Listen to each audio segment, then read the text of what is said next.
Victory Boulevard in the city of Portsmouth is where we began our search, looking for a place that we could perhaps lease or rent for the first few years of our ministry. That search led us to this building here, which was formerly an old thrift store building. Brother Alfonso Albert and I came here one Saturday morning as we were driving around the city looking for a building to lease. We came and we looked in this building. It was vacant at the time, and we thought it might be a good potential place for us to consider.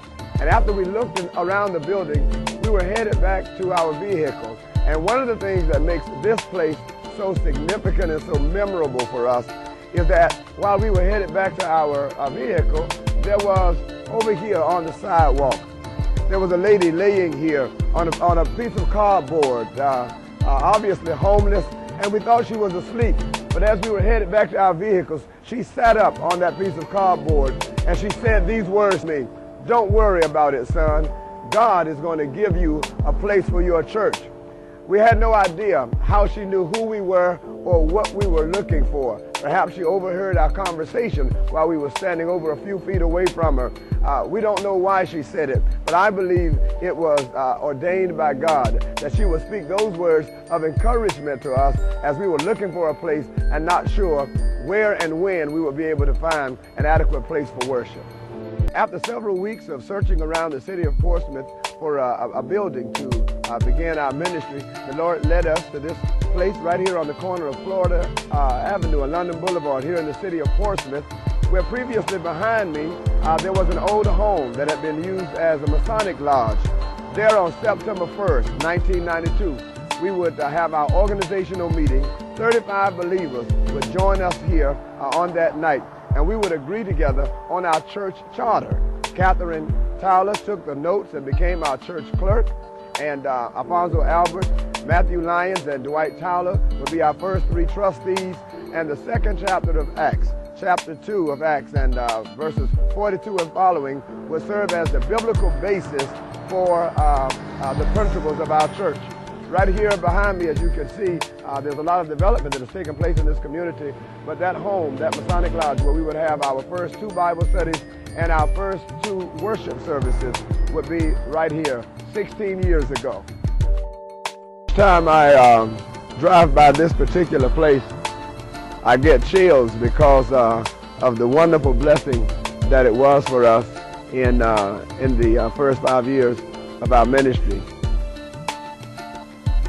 Fewer than 50 people when we first came here.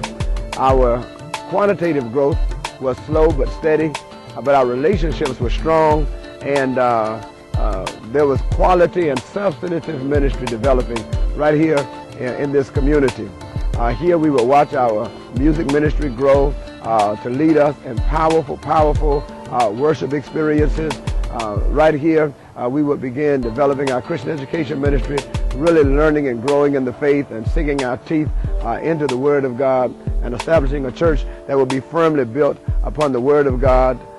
Right here we would begin our college ministry, where our first youth minister, Reverend James Jones, who was then a college student over at Norfolk State University, would bring over a relative of his along with a few other students with him to worship that would form the genesis of that college ministry. And automobiles would be sent over to the college campus at Norfolk State each Sunday morning to pick up more students. And that ministry would grow right here in Portsmouth at our first location.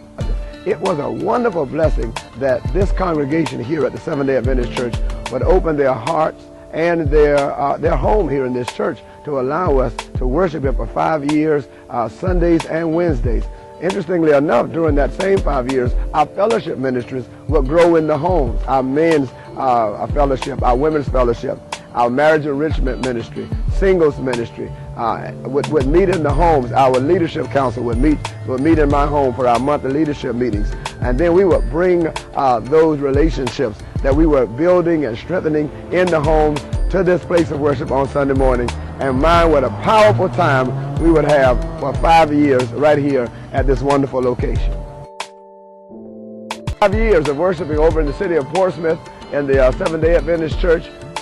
July 1997, finally, the Lord blessed us with our own place of worship right here in Norfolk on the corner of Brambleton Avenue and Reservoir.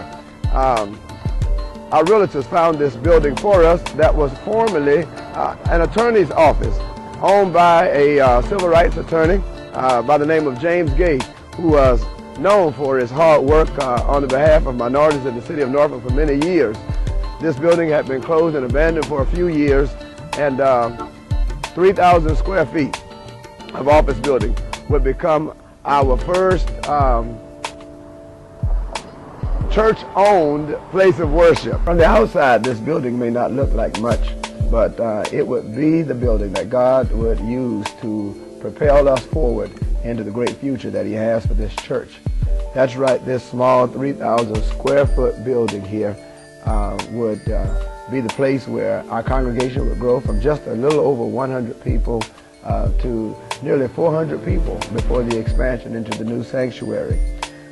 Many worship services we spent on very hot summer days in the sweltering heat, with people coming from near and far to worship with us here at Gethsemane as we launched our ex-offender ministry while right here in this building, where we grew in our worship ministries, mime and dance, and our drama ministry, putting on Christmas and Easter productions right here in this building. Our missions ministry would grow, where right outside in the parking lot we would provide food once per month for the community to come and receive food free of charge.